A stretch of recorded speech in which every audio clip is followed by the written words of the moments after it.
You are listening to the Legends Lingo podcast, brought to you by CouchGuySports.com. With your host, Al. Buddy, you were targeted 6 times, you caught 2 receptions, and did nothing else. Powder. Yes, sir. And Fiesta. He hasn't done jack. They've won one cup and they made a lot of playoff appearances. But he is a snake, oily snake. He's a crook. Enjoy the show.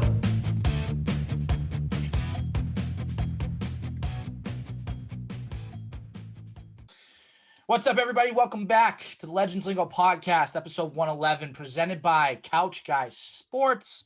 As always, check out everything on CouchGuySports.com, from the blogs to the podcast to the YouTube channel to our Twitch stream, which, as we're recording on Tuesday, March 9th, we're going to have a big stream coming. This is obviously going to happen after, but if you want to go check it out, twitch.tv.com, and you can check out Couch Guy Sports, and you can check out all of our great content on there. And go in the store and buy something too. We have hats, we have hoodies, we got everything you need. So go check that out. I'm your host, Al Nahegan. Alongside me is Tom Powder Cadmus, as always. Powder, what's up, buddy?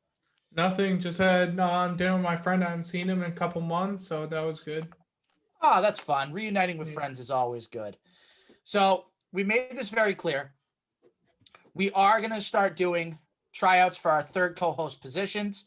The first guy we wanted to bring on, he's been on with us before. He's now the assistant content director at Couch Guy Sports, as well as doing multiple podcasts now. He has his soccer podcast, the Yellow Card podcast, new wrestling podcast that came out, Suplex Biddies, and he also writes twice a week for us, and he's just an overall nutty Boston sports fan like us. It is Diego Galvis.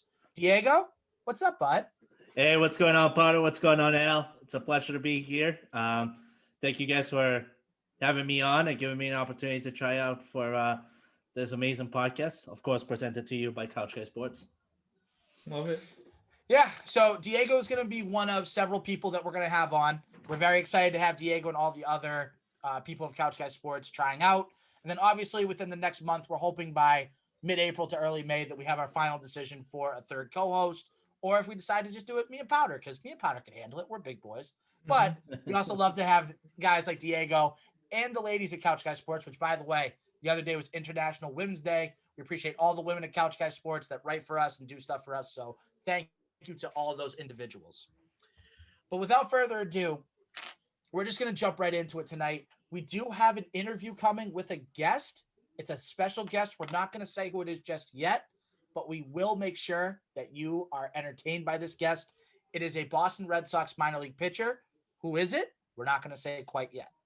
So just if you want to, find out who it is, just wait and bear with us. But first, we have a little bit of Patriot stuff to talk about. A big trade went down actually this morning on March 9th, as we are recording right now.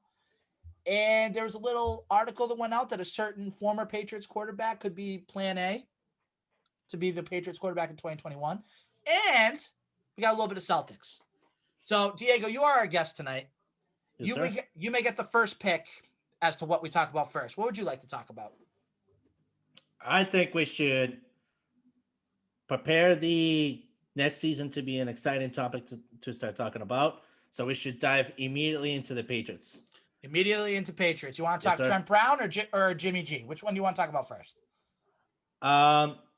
Let's soften up the entry and let's start talking about Trent Brown. Excellent. So, if you didn't hear the big news that happened this morning for Patriots fans, and yes, it is big considering we've been waiting for a move to happen, the Patriots finally went out. They made a move. They brought back offensive tackle Trent Brown from the Las Vegas Raiders. And I believe the deal was Trent Brown, and I think it was a 5th round pick for a 7th. I might have flipped those, but I know a 5th and a 7th were involved somewhere. Yeah. But to me, this means a few things. First of all, Joe Thuney, smell you later. He's gone. There is no way he's sticking around. He's going to get a big payday in free agency. Some websites have even said that for free agency predictions, one said the Jets, another one said he goes to the NFC. I don't know where he's going to end up, but Joe Thuney's not going to be a Patriot by next week. He's going to be gone. The second thing it solidifies to me is that Trent Brown is 6'8", 360, and one of the best pass blocking offensive tackles in the game of football. Yeah. So that signals to me that you're going to get somebody. You're going out and making a move. And not just one move. You're going to make multiple moves. Mm-hmm. And the third thing, this offensive line, fellas, is going to be pretty good. When you have Trent Brown, you can move Isaiah Wynn back to guard, his natural position, re-sign David Andrews, hopefully, or franchise tag him. Then you have Michael Onwenu, Mikey O, as we're going to call him. Yeah. And then either Marcus Cannon or what's the other one I'm missing? I'm missing one. Shaq Mason. Thank you, Shaq Mason. Yes. So thank you. I drew a blank. I'm so tired at this point. I can't think straight. But So good. if you have a combination of 5 of these guys, especially with the run game that you have, and you bring in a legitimate passing quarterback, guys, you're starting to see the tides turn, and you're starting to see that the Patriots are going to get back into contention. Yep. So that's everything I see with Trent Brown. I'm going to go to Powder first, and then I'm going to go to Diego right after. So, Powder, just overall thoughts when you sort of saw the trade, when it was finalized, what it means for the Patriots, etc. It's great to see him back. He played 1 year at the Pats, and like you say, he's a great offensive lineman. Does not let pressure at the quarterback, and that's one thing. Maybe the receiving core for the Patriots isn't the best, but the line, you see a lot of quarterbacks are going to be looking at the offensive line like, I might not get hit that much. This could be a destination for me if they could get a weapon or two. The offense, I think, could just jump right back into being where it used to be. Obviously, not at the top level of Brady, but I think it can be a very good offense, a winning offense, if they can get the right quarterback and a weapon or two. By the way, just real quick before Diego goes, you know how many sacks Trent Brown gave up in the 2018 season with the Patriots total in that season? How many? 3 sacks. That's it. He only allowed 3 sacks through 21 games because 18 and then obviously the 3 in the postseason. So to me, that signals if he's healthy, he's going to be one of the best additions for the Patriots in this offseason. Diego, I'll kick it to you now. Yeah, no. So, as you mentioned, Trent Brown, 28 years old. I mean, number one, not only does that bring youth back to this team, but it gives a sustainable future moving forward for the organization, especially with a 1-year deal that they have nothing to risk here at all for the Patriots. So it's such a Belichick move to make. In second to that, it's clear that we need a Trent Brown back. It's absolutely clear. With Isaiah Wynn having battled some injuries throughout his career so far, not only is he a supporting role to Shaq Mason and some of the other guys that you mentioned, but it is such a vital piece of that offensive line in itself. So having somebody like Trent Brown back to the Patriots, it's nothing other than just a phenomenal move by Bill Belichick. A very well thought out move that is low risk, high reward. Exactly. And you know what? You hit the nail on the head, Diego, and that's exactly how I view this. It's 1 year. He reworked his contract so he could play for the Patriots. And he can earn up to, I think, like $11 million. $11 million, yep. Exactly. Right. So you bring him in for a year, and then he goes and gets paid, and then you got to fill the offensive line again. So what? You know, I'll take that for a year, especially if you can get back into contention. You need to make that move. So now that you have the offensive line in place and you have the running game in place, you need a quarterback. Yep. According to Greg Bedard, very popular writer in the Boston sports area, he said that the Patriots' plan A continues to be San Francisco 49ers quarterback Jimmy Garoppolo. So now there's a few things with this. First of all, you know, what is it going to cost to get Garoppolo? I forget what it was with the exact trade. If one of you guys can look that up real quick, the trade the first time that sent Garoppolo to San Francisco, I'm pretty sure, I could be mistaken, but I think it was like a 2nd or 3rd round pick, but I could be very wrong on that. Having said that, you know, when you look at the other options out there, now take away the draft for a second because we don't know what's going to happen in the draft. We don't know if the Patriots are going to trade up. So the New England Patriots in exchange for 2018 second-round draft pick. Okay. So it was a 2nd round pick. Okay. So with that being said, right, we don't know what's going to happen in this draft. And the other options out there, there's some options out there. There's like a Mitch Trubisky. I know Marcus Mariota is a name that we brought up, Ryan Fitzpatrick is another name that's been brought up. But to me, Jimmy G, he was a Patriot. He knows the system. He was in the Super Bowl 2 years ago. He literally helped bring San Francisco to the Super Bowl and was 7 minutes away from winning a Super Bowl. Yeah. Yes. But unfortunately, he ran into Patrick Mahomes in that offense. But anyways, point being, if you're the Patriots, don't you sort of do whatever it takes to get Jimmy in the fold, even if it's for 2 to 3 years? And then if you still want to draft a quarterback where you have Jimmy and say you draft Trey Lance or you draft Mac Jones and try to develop one of those two guys for your future, isn't that okay for the short term and the long term? I don't know. That's just me. Marcus Mariota, Diego, I know you're a big Marcus Mariota guy. I know you've been preaching about him, but my thing is like, and you could say with Jimmy, the injury history, is a big concern, and I agree. But with Mariota, if he has a new start in New England, what happens if he fails miserably similar to a Cam Newton? Then do you go back and look for your third quarterback in 3 years? Or do you try to tough it out with Marcus Mariota depending on the deal? That's why I think Jimmy, you bring him in the fold, he's a smart quarterback. He's not going to make mistakes. You keep him healthy with that offensive line, he's going to produce for you. That's just me. Diego, I'm going to kick it to you and then to Powder. Go ahead. So it's great that Plan A continues to be Jimmy G according to the source, right? In my opinion, I've said this flat out a million times.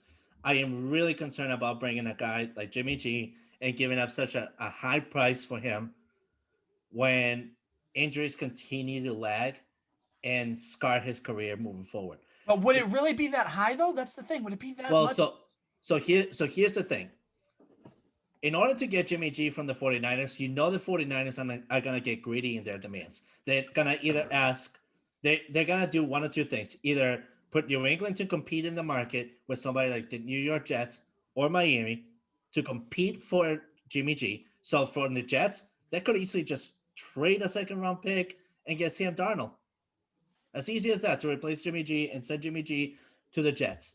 In Miami, Jimmy G would be nothing else but a strong, very strong tutor to somebody like Tua Tagovailoa, which we all know was the number one draft pick for Miami. But in New England, who is he going to be the role model to? You need to count on something better than Jarrett Stidham and Brian Hoyer as your backup quarterbacks. So for Jimmy G to come back, for Jimmy G to come back to New England, God forbid that he has an injury that is going to take him out for the season, and you're back to literally what you had last season in Jarrett Stidham and Brian Hoyer. In Marcus Mariota is not that much of a turnaround. And also, if New England was to compete in the market for somebody like Jimmy G, especially in this AFC market right now that is extremely hot, I can guarantee you the 49ers are going to ask for somebody like Stephon Gilmore.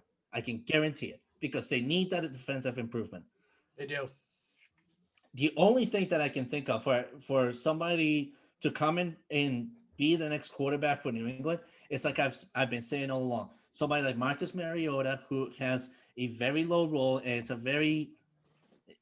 has a very low demand in the totem pole for Las Vegas Raiders, who are just continuing to clear their payroll to make a little bit of cap space available in their organization. So somebody like Marcus Mariota could be a high reward for the Raiders, especially for a 1 or 2 year contract. And for New England, it's nothing but low risk because, like you said, you could easily replace them next year, especially with the talent brewing up right now in college. You got Mac Jones, you got Trey Lance, you got all these people that that in that first round is going to be extremely competitive like we've never seen before in 2020. By the way, Diego, I thought it was so cute that you said that Brian Hoyer is actually a quarterback on this Patriots team when realistically he's just the quarterback's coach. So, I do hear what you're saying, though. I do. So Brian Hoyer shouldn't even have a career in the NFL. It's, in my opinion, he just sucks. He proved it in the Chiefs game. He literally proved it last season when they played the Kansas City Chiefs and they had to pull him for Jarrett Stidham. That defined everything you needed to know. Powder, go ahead. I'm gonna be a little opposite of Diego and say I want Jimmy G here. I think with the offensive line, the running game the Patriots have, that's how he won in San Francisco. That's how he made the Super Bowl in San Francisco. And if they played a little bit better and he didn't throw a costly interception, they win the Super Bowl that year. And he has a ring of his own. But so I think just getting him here, having a guy who's just a field general that just knows how to run an offense. He's going to make some good passes, but he's not going to be that flashy guy that throws for 400 yards or whatever. He's just going to win games, in my opinion. And with the way the Patriots are structured and they're trying to get better all around, I think he would be a great quarterback for the future for the next couple of years. If the Patriots can draft someone in the first round and get one of those really talented quarterbacks, Jimmy G could be someone, like I said, that could win because he's done it with San Francisco with basically a similar type of team how the Patriots are built now. A strong running game, a good defense, and just need a field general. We saw Cam Newton was not that last year, but like I said, Jimmy G is that. So I would be happy with Jimmy G. So here's what I would have to add to that, right? Jimmy G, agreed. He can be a phenomenal field general. That guy that's gonna throw passes, launch him to as far as he can to a whatever wide receiver. But here's the problem. You're still working an offensive line that still needs a lot more tooling to it. Yeah, you got Trent Brown back, you got Shaq Mason around and whatnot, but you need a scrambler of a quarterback. Unfortunately, Jimmy G, while he's somewhat decent in the scrambling of the pocket in the field, I'm sorry, but Marcus Mariota, we can all agree, is a much different animal than Jimmy G when it comes to scrambling in the pocket. Secondary to that, the speed of Marcus Mariota versus Jimmy G is not even close match in there. And the third part to that, would I love Jimmy G back because he knows the system of the Patriots? Absolutely. Nothing like somebody that actually knows what the Patriots organization is trying to do. But here's the problem too. Bill is going to need to continue to develop the wide receiving corps, which, by the way, we all thought that Chris Godwin would potentially come to New England. He just got franchise tagged by the Bucs. Phenomenal move by the Bucs because it sustains their future moving forward. But that only leaves basically two options. Either really be very competitive in the market for Kenny Golladay or hope to God that you have a very good draft when it comes to wide receivers this year. So we'll see what happens in free agency. Free agency is going to be Monday, March 15th. It's going to be a bonanza fest. It's just going to be unreal to see. Yep. But we are done talking Patriots. We are going to bring on our guest in a second. It is a Red Sox minor league pitcher who we're going to get to know a little bit more. But first, guys, is there any better feeling than the fresh mowed grass at the ballpark on opening day? Nothing better. Nothing better at all. How about, there's one thing though, how about freshly groomed balls? Because our sponsors, that's right, Legends Lingo podcast is sponsored by Manscaped. Our sponsors at Manscaped are the global leaders in below the waist grooming, and they are here to help you strike out your bush for good. It's a whole new balls game, folks, and Manscaped is trusted by over 2 million men and women worldwide. Join the movement. Get 20% off and free shipping with the code LLP at manscaped.com. I'm telling you, these products, they are not a joke. They're so easy to use, and I have all the confidence in the world with the best tools for the job at Manscaped. That's why Manscaped has redesigned the electric trimmer. The Manscaped engineering team spent 18 months perfecting the greatest ball hair trimmer ever created, which is the Lawnmower 3.0 trimmer. Because of their ceramic blade and advanced skin-safe technology, your snags will be reduced with a close shave. And the Lawnmower 3.0 is simply the best hygiene tool for the modern man. It hits the sweet spot in every single way. Perfect Package 3.0 also comes with the Crop Preserver and the Crop Reviver, just like Powder is going to show you in a second. Look at that. Look at that packaging on the Preserver. Absolutely unreal. The Crop Preserver itself is an anti-chafing ball deodorant that will keep your keep your balls sticking to your leg from end to end. What a curveball from the norm when I'm at the ball game. This stuff is legit. The Crop Reviver is a spray-on toner for your balls, and it's made with soothing aloe and witch hazel extracts that will give your balls a boost. Manscaped even threw in their shed travel bag to keep all your goodies stored comfortably. Speaking of comfort, Manscaped anti-chafing boxer briefs are also included and will bring your boxer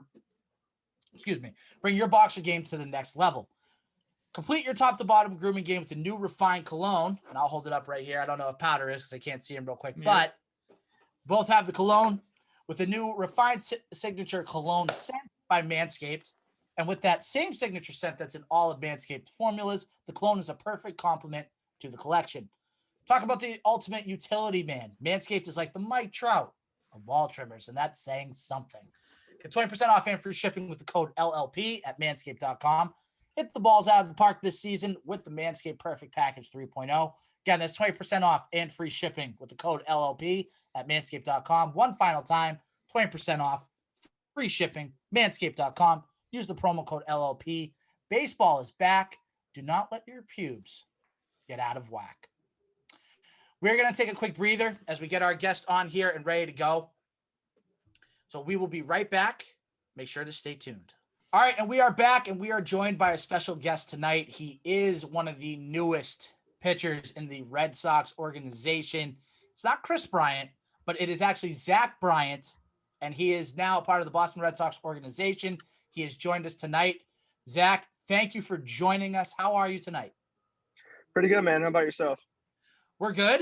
We're here. We're doing the damn thing, and we're glad to have another Red Sox pitcher in the organization on with us.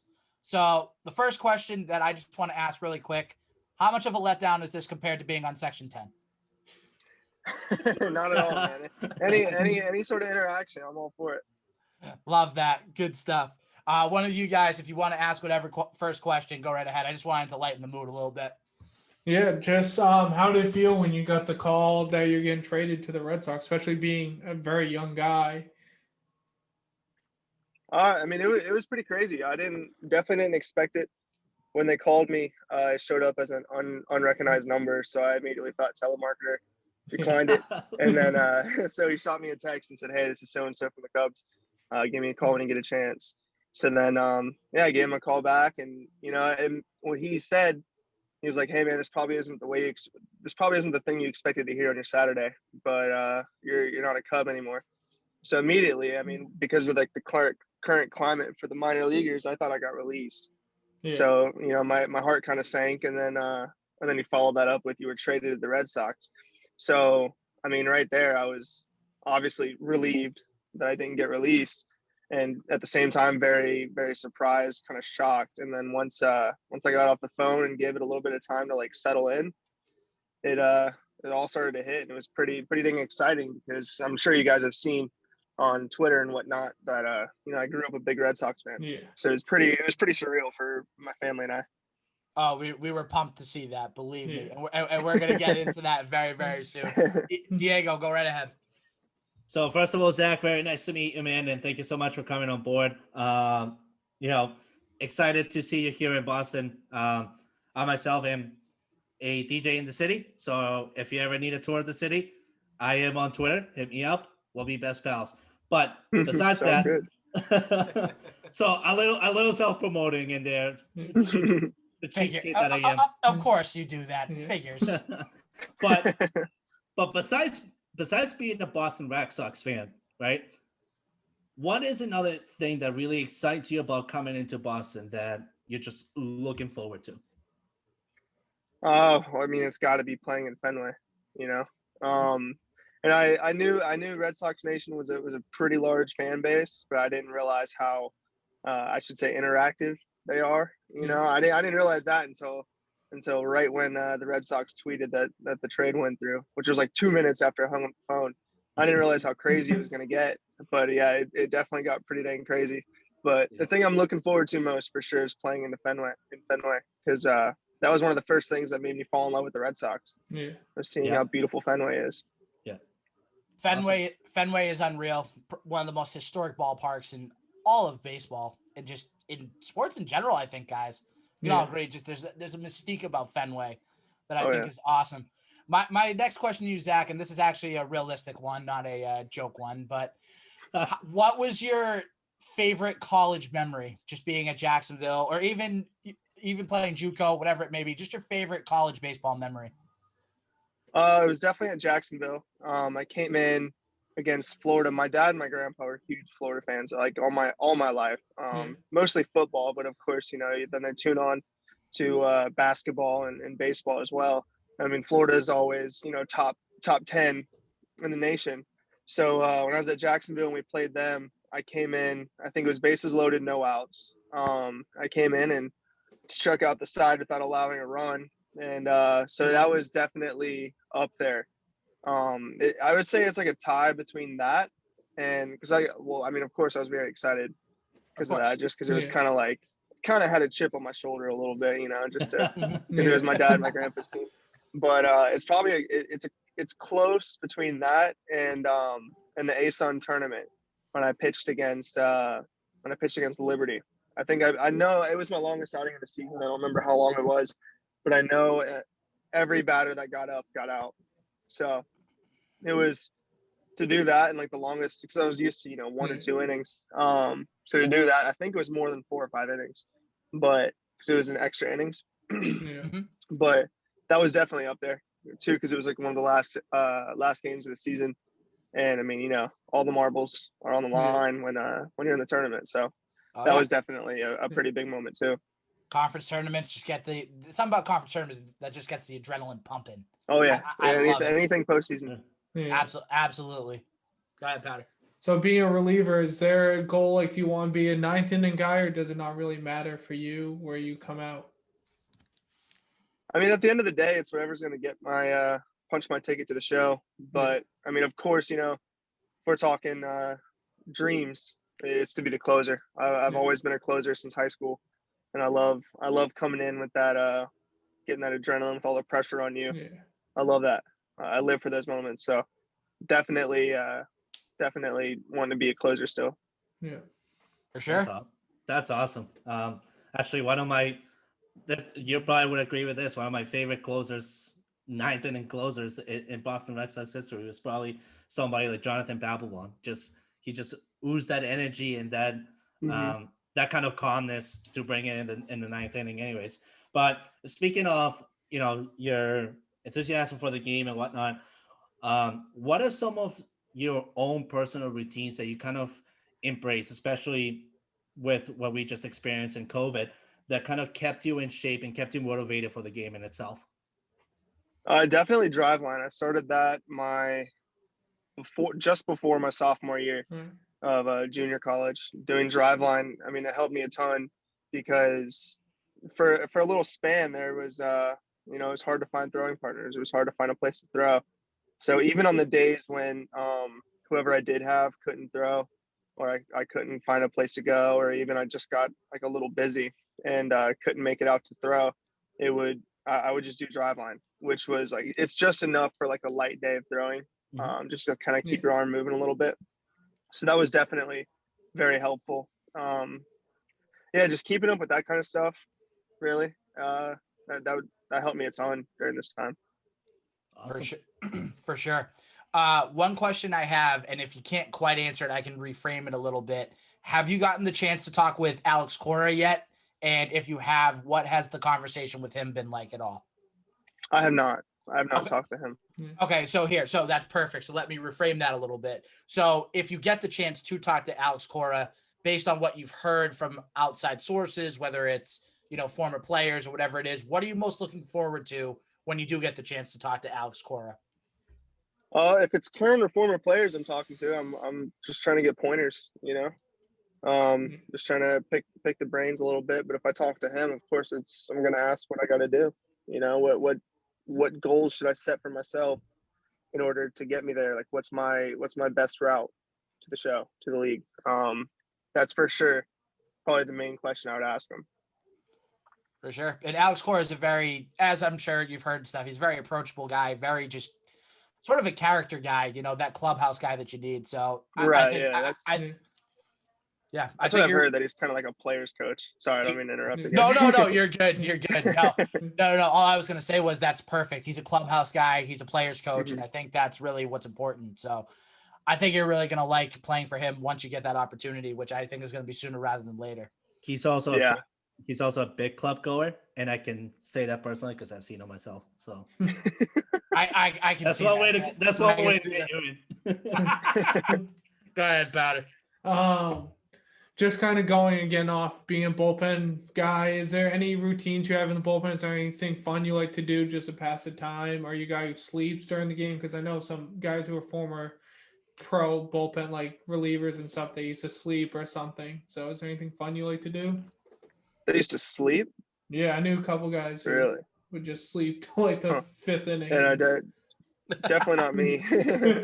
I'm not a big napper even outside of baseball. I can't do it.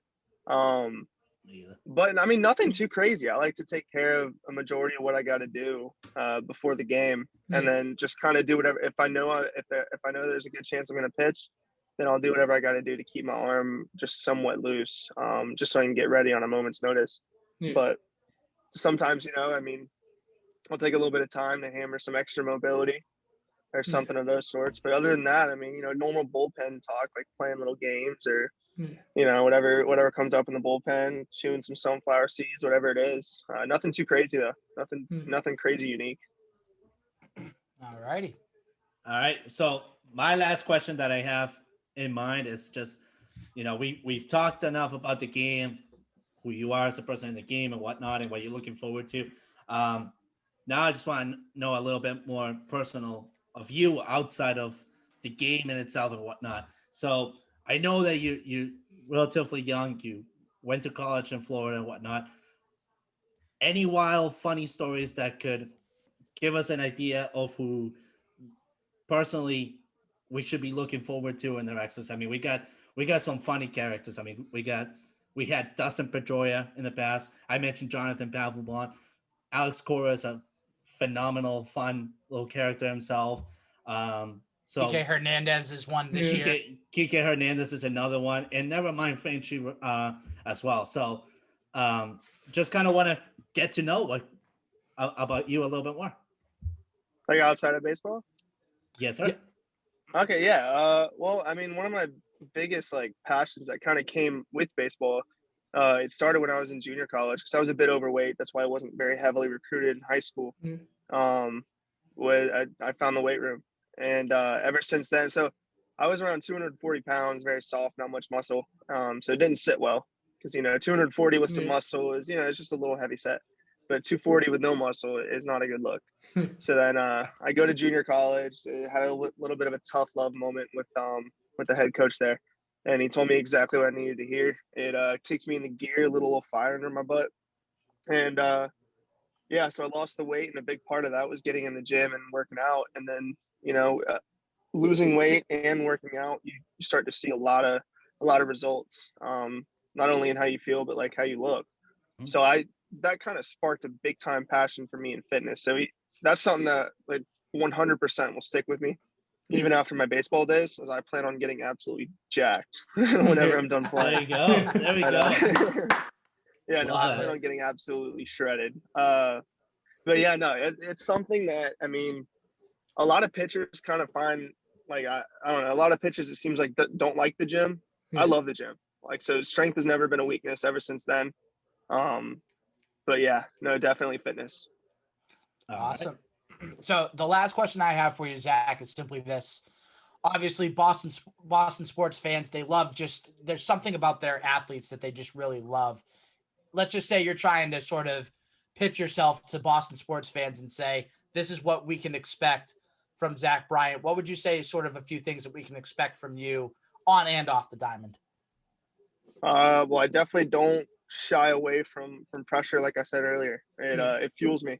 That pressure, that adrenaline, I mean, it fuels me. And if you've seen some of the videos on Twitter, I'd like to think I thrive in those moments. And I pitch with a lot of intensity when I'm in those moments. Love that. Yeah, a lot of intensity, a lot of heart. I remember seeing a bunch of comparisons to Papelbon with that video of Lipscomb that I know Carabas tweeted out. Yeah. I remember seeing a bunch of Papelbon comparisons. But yeah, no, I pitched with a lot of love, a lot of heart, a lot of intensity, and I've never shied away from a big time situation. Yeah, and also smart move on your part to have Carabas on your side, because if you get him on your side, you're set for life here at Boston with the Red Sox. So very smart on your part. Yes. It was actually funny. So once the Red Sox tweeted it that I got traded, and then Twitter was just going nuts, and I was busy doing stuff. So I had to mute Twitter. Like I had to turn the notifications on because it was just blowing me up. So sure enough, like right when I'm finishing up, like I had to go to the gym and stuff. And right when I'm finishing up, I had people like texting me screenshots of Carabas tweeting at me. So I'm like, okay, like it's time to go back on Twitter now. I gotta respond to him. So that's when I responded. I was like, yo, I got the face of Red Sox media tweeting at me. Like, what's up, dude? It was crazy. I didn't expect that. That blew my mind.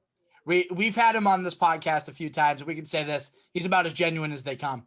He is a genuine dude. He really cares, you know. And I believe it. He backs his team. But we can assure you that. Powder, any final questions you have? Just one quick one. I know you said when we were talking in your DMs and stuff that you coach a 10U team. Is that a 10U travel baseball team? It is, yeah. We're called the East Coast Crush. It's a little 10U team. I'm helping out my the guy that coached me my entire life, Lee McFarland. He was my pitching coach in high school. And I mean, even to this day, I have him sitting on my bullpens and stuff like that to help me out. So his son is on the team. Okay. And so, you know, I go out there and I help out and I try to make a little bit of an impact on those guys. Yeah, I've done 10U. Maybe be an inspiration. Yeah, I've done 10U the past 3 years up here in the North Shore for a team called Legends. And just that age is such a good age because you can teach them so much and they just love it. Sheesh, it's a lot of fun. We got you with the plug for being a DJ. We got you with the plug for Legends. Like, what guys? What are we doing here? What's your plug, Al? What's your plug? I don't have one. That's the point. I'm not selfish, Diego. As you can see, Zach, we love to have fun on this podcast. Give each other. God. Yeah, I love it. I love the energy. Absolutely. I absolutely just picture Zach like literally being a combination of the intensity that that John Babylon brought to the diamond. But like, as he mentioned, getting shredded and just absolutely ripped. Like, I can picture him delivering the massive blows that Joe Kelly used to bring out whenever his intensity just rose to that level. Like, I could really picture you doing that. And listen, the minute you throw hands at somebody, I'll be right behind you to throw some more hands as well. So you're not alone. we got your back. We got your back here at Red Sox Nation. I love that. I love that. Zach, we appreciate your time. You're a recurring guest now, so you got to come back on when we ask you to come back on. Where can people find you on Twitter and other social media? Twitter and Instagram both at ZBRY34, ZBry34. All right, we'll definitely throw your social media out there. Hopefully we get a follow back so you can remember the little people. But absolutely. Zach, we appreciate your time. We'll have you back on, and thank you so much, man. Good luck this season. When you're up in Boston, let us take you out for a good time. Yeah, absolutely, man. Thanks for having me. I appreciate it. Of course. Take care, Zach. You guys have a good one. Bye. You too. All right, big shout out to Zach Bryant, pitcher for the Boston Red Sox organization. A great interview, great guy. He's going to pitch with a lot of intensity, enthusiasm, and that's all we can ever ask for. That's a guy that wants to be here, and he said he was a Red Sox fan growing up, so can't help but love that. Final topic we're going to get into tonight before we wrap everything up. Celtics. Trade deadline's coming in a few weeks. About 2 weeks from Thursday is going to be the actual trade deadline. The Celtics do still have their trade exception from the Gordon Hayward fiasco that happened when Hayward went to Charlotte. So my question is this. So Nikola Vujovic, okay, he's out in Orlando. He's averaging 25 points a game. He's also making about $25 million a year. So this is a question that I asked both on the Couch Guy Sports podcast, and before this recording, I was on with Take It or Leave It, which is another Couch Guy Sports podcast on the Couch Guy Sports Network. Very different results. So I'm curious as to what you two think. Would you trade Marcus Smart and or Robert Williams for Nikola Vujovic if you could do it? I'm going to let you think about that for a second because I have my answer. If it's Marcus Smart, I don't want to, but I will because the fact that he's on, I think, the last year of his 4-year deal, or he's going to have one more year next year. Robert Williams, I'm going to say no because he's still so young and he's developing right before our eyes that right now he's a backup center, but in it like 2 years, he could be our starting center and be a valuable part of the youth movement along with Jaylen Brown and Jason Tatum. So for me, it really has to depend. If it's Smart and a couple picks, fine. But you throw Smart and Robert Williams together, I'm not doing that deal. I'm not even touching it. If I'm Danny Ainge, I'm hanging up the phone if that's even the start of the deal. So that's just me. I'll go to Diego, and I'll go to Powder. What do you got, Diego? Oh, it's such a tough situation just being Danny Ainge in itself.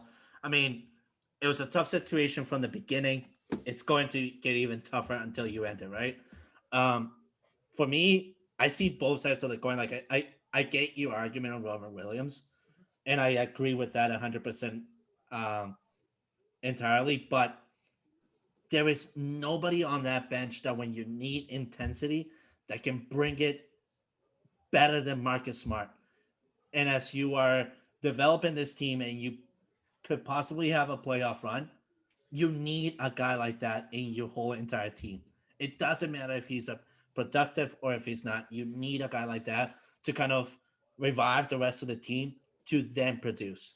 If it was piece for piece, like if it was Marcus Smart for Vujovic, like I personally would pass on it. Just me personally. If it was maybe 2 future draft picks and some money for Vujovic into Boston, I might take that, and I might even do a loan deal with Robert Williams. But it's such a difficult situation. It really is. It's I feel bad for Danny, but you gotta finish what you started, and he's known to make cerebral moves. This is one of those times where he really needs to show us what he's got. Agreed. Powder? I agree with Diego with Marcus Smart. Like, you can just see some games the Celtics don't have that energy when he's not on the floor, when he's been hurt. He just brings, like Diego said, that intensity that just like at the end of the game, if it's a close game, he's going to be the guy who helps you close out that game, brings the defense together. So losing Marcus Smart would be tough for me. And I just think, like Al, you said, Grant Williams, I think, is a center of the future. Do you want a center that is very good right now that just made the All-Star game this year and is averaging almost 25 points a game this year?